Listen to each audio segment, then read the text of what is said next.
A very warm welcome to all the aspirant of library and information science. सभी विद्यार्थियों का स्वागत है जो भी लाइब्रेरी साइंस से BLIS CLIS या MLIS कर रहे हैं, कर चुके हैं, या आप में से कई सारे ऐसे स्टूडेंट हैं जो कॉम्पिटिटिव एग्जाम की तैयारी कर रहे हैं।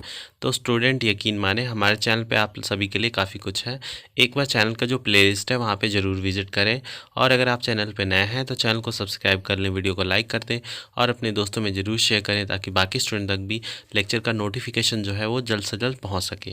तो जैसे कि आप लोग का जो 3 अगस्त से एग्ज़ाम स्टार्ट होने वाला है, BLIS जो कर रहे हैं, MLIS कर रहे हैं या CLIS कर रहे हैं, तो उनसे रिलेटेड हम वीडियो जो है वो शूट करके डाल रहे हैं। और साथ में अगर आप कॉम्पिटिटिव एग्ज़ाम की तैयारी कर रहे हैं तो उसके बेसिस पे भी हम लेक्चर जो है वो लेके आते हैं। और उसी सीरीज़ में हमारा अगला लेक्चर है जिसमें एक फॉर्म निकला हुआ है government of India national Library Kolkata से। जैसे कि आपने इसको बुकों में ही पढ़ा होगा, नेशनल लाइब्रेरी जो है हमारा कोलकाता में है, और वहाँ पे आप लोगों को काम करने का जो एक अपॉर्चुनिटी है वो यहाँ पे निकला हुआ है। अगर आप इसके लिए एलिजिबल है तो हम आपको रिकमेंड करेंगे कि आप इसके लिए ज़रूर फिल करें। तो देखें यहाँ पे क्या है सब्जेक्ट में, filling up for the post of assistant library and information officer, जो कि गुजराती लैंग्वेज में मांगा गया है, in the National Library Kolkata, advertisement for deputation basis, short term contract base पे आपको यहाँ पे हायर कर रहे हैं। देखिए जैसे कि हम हमेशा ही बोलते हैं, जहाँ पे भी जो कॉन्ट्रैक्ट बेस पे फॉर्म निकलता है तो वो जो है हमेशा ही एक्सटेंड होता है। तो ये ना सोचे कि आपको निकाल दिया जाएगा। हाँ, मतलब ये है कि आपको मतलब उस पर टोटली डिपेंड नहीं होना, आपको और भी चीज़ें ऑप्शन में ढूंढते रहना है। बट आपको वहाँ पे काफ़ी एक्सपीरियंस मिलेगा। एक तो हमारा नेशनल लाइब्रेरी है, सेंट्रल गवर्नमेंट के अंदर में आता है, और इतना मतलब प्रेस्टिजियस मतलब इंस्टीट्यूट है, तो आपको वहाँ पे ज़रूर एक बार अप्लाई करना चाहिए अगर आप एलिजिबल हैं तो। फिर आगे देखते हैं, one post for assistant librarian and information officer, तो इसके लिए निकला हुआ है। और आपको पे स्केल जो मिलेगा यहाँ पे 44,900 से लेके 1,42,400 तक मिलेगा यहाँ पे, जो कि यहाँ पे इन द नेशनल लाइब्रेरी कोलकाता से आपको यहाँ पे सब दिया जाएगा। तो ये पूरी चीज़ें थी। फिर यहाँ पे the educational qualification and experience, eligibility criteria etcetera जो है वो नीचे यहाँ पे पूरी बताई गई है। तो जैसे कि एजुकेशनल क्वालिफिकेशन एंड एक्सपीरियंस की बात करें तो असेंशियल में यहाँ पे bachelor degree in the language concern, in जैसे गुजराती में आपका बैचलर डिग्री होना चाहिए। या फिर यहाँ पे सेकंड बोला गया है बैचलर डिग्री और इक्विवेलेंट इन लाइब्रेरी साइंस में भी आपको, डेट इज़ BLIS में आपको यहाँ पे बैचलर डिग्री होना चाहिए।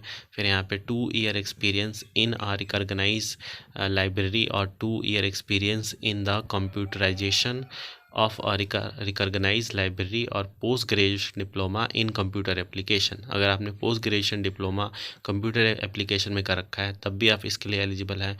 या फिर आपके पास 2 साल का नॉलेज है किसी रिकॉग्नाइज यूनिवर्सिटी में, मतलब किसी एक्सपीरियंस कंप्यूटराइजेशन सेंटर में, तभी भी आप इसके लिए एलिजिबल हैं।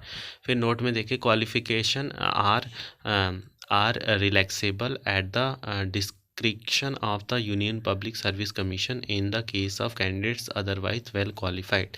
अगर वो सिर्फ यूनियन पब्लिक सर्विस कमीशन के लिए मतलब हो रहे हैं तो उसमें जो इनका जो एलिजिबिलिटी क्राइटेरिया है उसमें थोड़ा रिलैक्सेशन दे दिया जाएगा, नहीं तो जो मांगा गया है वो तो होने ही चाहिए कैंडिडेट्स को। फिर नोट 2 में, the qualification releasing in experience are relaxable at the duration of the Union Public Service Commission, ये तो ऊपर सारी वही बात की गई है। फिर डिज़ायरेबल में आपको मास्टर डिग्री मांगा गया है in library science of a recognise university institute और इक्विवेलेंट, मतलब आपके पास मास्टर डिग्री होना चाहिए लाइब्रेरी साइंस में। फिर यहाँ पे सेकंड है जहाँ की एलिजिबिलिटी मांगा गया है, जिसमें officer of a central state government या यूनियन टेरिटरी या पब्लिक सेक्टर या undertaking recognise research institute, university, semi government, statutory and organisation में अगर आप हैं तो इसके लिए एलिजिबल हैं। फिर यहाँ पे सेकंड यहाँ पे मांगा गया होल्डिंग एनालॉगस पोस्ट, अगर आपने कहीं से जैसे कि असिस्टेंट लाइब्रेरियन कर रहे हैं, इंफॉर्मेशन ऑफिसर गुजराती लैंग्वेज में ऑन रेगुलर बेसिस, तब इसके लिए आप एलिजिबल है। लाइब्रेरी इंफॉर्मेशन असिस्टेंट की बात करें तो गुजराती में, और यहाँ पे आपको ये दूसरा मतलब है, ये दूसरा फॉर्म है, ये ना समझे कि ऊपर वाला, ये अलग सा फॉर्म है। फिर यहाँ पे आपको यहाँ पे बोल रहा है 3 year service in the grade level grade and appointment through the regular basis in the pay scale of this. तो ये होना चाहिए, तब आप इसके लिए एलिजिबल हैं। एंड में मांगा गया है pursuing the educational qualification and experience prescribe for direct recruit under para 1। तो यहाँ पे अगर आपने मतलब और हायर एजुकेशन आप कर रहे हैं तो यहाँ पे चीज़ें आपको थोड़ा ज़्यादा आसान हो जाएगा। फिर यहाँ पे नोट में देखें, डायरेक्ट लाइन ये सब तो कुछ खास है नहीं। यहाँ पे देखें हाँ, the period of deputation contract period of this, ये जो रहेगा आपको यहाँ पे बोला गया है department of the central government shall be originally not exceed यहाँ पे 3 ईयर, 3 साल तक आपको डेपुटेशन मतलब पीरियड में रखेंगे। उसके बाद अगर चाहें तो बढ़ाएंगे, नहीं तो मतलब आपको हटा सकते हैं। The maximum age limit for the appointment of deputation shall be not exceeding 56 year, आपसे ज़्यादा नहीं होना चाहिए आपका एज। पे लेवल की बात करें तो जो भी सेलेक्टेड कैंडिडेट्स हैं उनको पे लेवल मिलेगा मिनिस्ट्री ऑफ फाइनेंस के द्वारा, और यहाँ पे उनके द्वारा जो है वो पे लेवल मिलेगा। डेपुटेशन पीरियड जैसे कि मैंने बता दिया 3 साल से ज़्यादा नहीं होगा, और आपको कुछ एनेक्सेस भरना है, फिल करके यहाँ पे जमा करना है। तो सारी अभी बताते हैं, पहले ये वाला नोट पढ़ लेते हैं।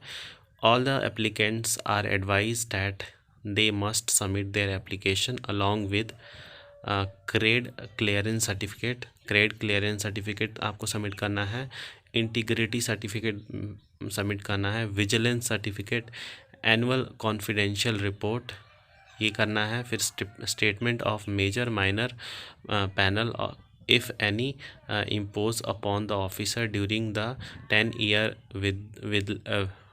within last 10 of the receipts of the application। मतलब ये सब तो वो है कि क्योंकि यहाँ पे एक्सपीरियंस मांगा गया है तो इसलिए सारी चीज़ आपसे यहाँ पे पूछ रहा है। फिर यहाँ पे the candidate selected for the appointment will be requested to join duty immediately after selection. For the maximum age limit the appointment of transfer on deputation base will be, ये तो बता दिया आपको पूरी बातें।